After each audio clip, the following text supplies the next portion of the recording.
going to say that. Because there's that sort of positive discrimination where you think, do you know what? Actually, there's 9 guys, there's 2 roles, there's 1 female. Actually, we'll just give it to the female because she's female. Would that be something?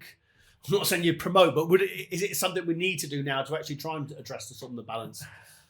It's a difficult one. That is a difficult one, yeah. I mean, because then you're discriminating against somebody who could be better for the role. Yeah. So there's always going to be an element of discrimination that's going to be there, whether it's on performance or whether it's on sex or whether it's on race.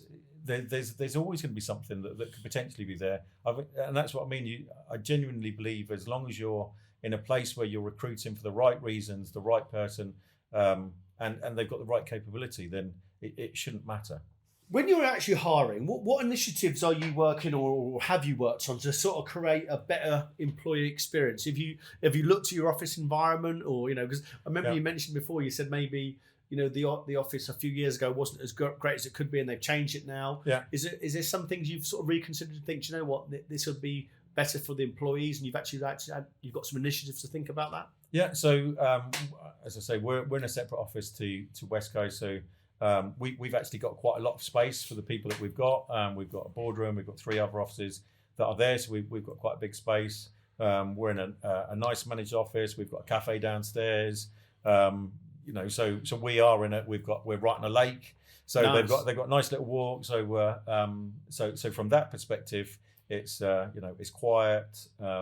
And it's a calming space, I would say. So anyone that knows distribution, if you've seen the sales floors, they can be quite boisterous, they can be quite noisy. There's a lot of energy that goes into them, and rightfully so. So, a few years ago, Westcoast invested a lot of money into that sales floor to really brighten it up and make it a more vibrant experience to maybe what it was before. And I think that that is then appreciated, because when you're sat somewhere for best part of your day, then you do want it to be a nice place. And for us from Cloud, then it is paramount for us to make sure we've got some separate space, big enough desks, and also some breakout areas downstairs, to make it as pleasant as possible for people to come there, because it's important for me as well.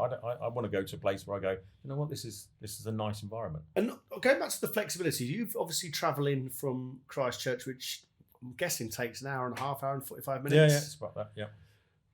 Before lockdown, did you go in every single day? I did, yes. How did you cope with that journey there and back? How did you do it? I mean, I suppose that when you care enough about something, then it doesn't feel like it's a chore. And I did feel that even at the time, 5 days a week, there would be the odd days here and there that I would work from home, but it just felt. You need to be in and around your team. You have to lead by example. You can't, just because you're the senior person in the business, that you go, oh, do you know what? I'm going to go and do this and I'm going to go and do that, but then expect them to be in 5 days. So it just felt like morally and ethically it was the right thing to do. So and that's why, even though now I'll still make sure I'm in the office a minimum of 3 days a week, because I want to be seen. I want to be part of what's actually happening. Recently, there's been some thoughts on the sort of the UK trial about thousands of people taking place around the 4-day week. Is this something you sort of consider yourself? Or you think actually, they're saying, 80% productivity for 80% of the time for 100% of the salary, which in my mind means basically turn up for 4 days and get 5 days pay. Yeah. But what's your view on it? In the same way that we've got flexibility around work at the moment, as long as the numbers are being hit, and the service to the customers not being affected, then I wouldn't have a problem with it. I think that it is progressive.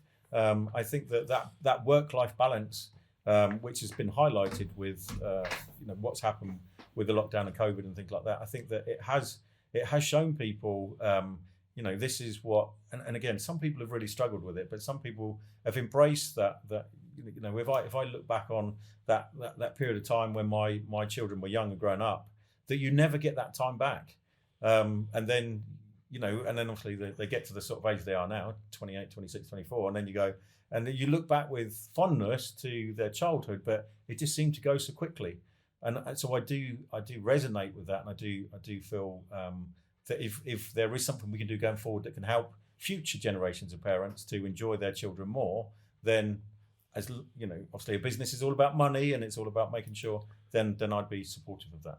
Do you think that, it sounds distasteful to say, but the IT industry in general has had a good pandemic in terms of numbers? You know, lots of companies have had record years, and shareholders have been pretty happy with lots of the top IT companies. And it sounds distasteful to say, but do you feel that some of these flexibility and remote working, and I know we have the technology to support that, but when the numbers aren't looking so good and we need to performance manage people, do you think there'll be a much more demand to sort of be not so many benefits they're giving out in terms of flexibility? Because at the moment, the candidate, I feel, can do pretty much what they want, and they're getting away with a blue murder, really. They're getting away with a lot because, one, they know there's candidate shortages, but the market's there anyway. So do you think if it turns slightly, it'll be tougher for them?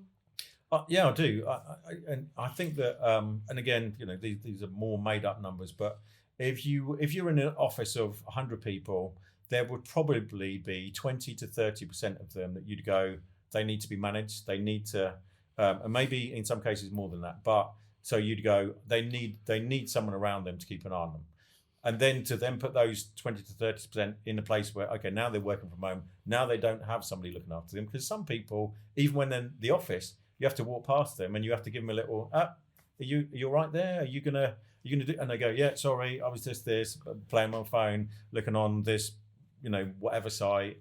Then, so if you have to do that in the office, well, then you only can imagine what they're doing like when they're at home. So, and there's the challenges that you're having to restrict the 70% in some cases because of what the other 20 or 30% can't be trusted to do, because not everyone will have the same work ethic or the same approach to their work. And so therefore you have to be a bit stricter on them, all of them, rather than being a bit, I suppose, more open with the other 70%. That's the challenge, and that we've got with this as we go forward. Yeah, absolutely. And let's talk about the future for Westcoast Cloud. My last question, where you obviously you're the MD.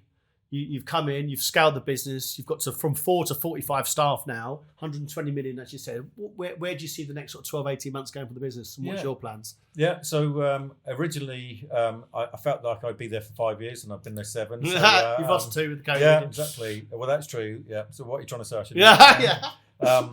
I think that for me, as long as I'm enjoying it and I'm enjoying working with the people, and like I say, West Coast.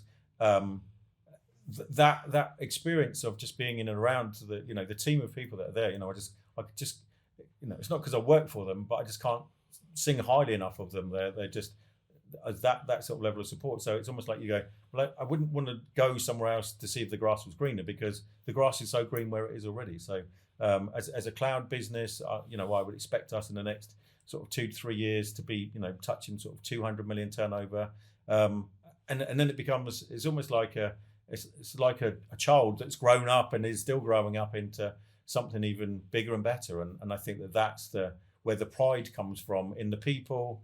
And the number is obviously not irrelevant, but it is irrelevant when you're seeing these people develop into their own careers. And I think that's what feels important to me, is that almost the passing of the torch. You've been around for a long time, and then you go, there we go. That's what I can give back to other people, because people gave me the opportunity when I was coming through my career, and I want to be able to do the same thing. So more of the same, more vendors, more revenue, and more development of people. The people development is what it feels like the most important part. Mark, brilliant. You've been a great guest. Thanks so much for your time.